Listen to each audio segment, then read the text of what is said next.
ও মা, আমি এখানে বসে খেলি। আচ্ছা খেল। এই ফোন বাজছে না, যাই ফোনটা ধরি। এই তো মা চলে গেছে, এই সুযোগে ছুরিটা নিয়ে নি। সবজি কাটবো, ছুরিটা নিয়ে। সোনা, ছুরি নিয়েছিস কেন? ছুরিটা দে। না দেবো না, না দেবো না। দে সোনা ছুরিটা, ছুরি নিয়ে খেলতে নেই। না দেবো না, না দেবো না। দে, হাতটা কেটে যাবে তো। না, এইভাবে ওর কাছ থেকে ছুরিটা নেওয়া যাবে না। কি যে করি। আইডিয়া। এই যে সসটাকে আমি হাতের মধ্যে আঙুলে লাগিয়ে নেব, দিয়ে চিৎকার করব যে হাত কেটে গেছে, হাত কেটে গেছে। দেখি সোনাই কি করছে।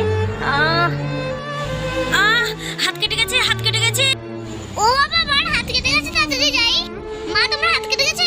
হ্যাঁ সোনা, এই তো কাটতে গিয়ে ছুরিতে হাতটা কেটে গেল, কতটা রক্ত বেরোচ্ছে।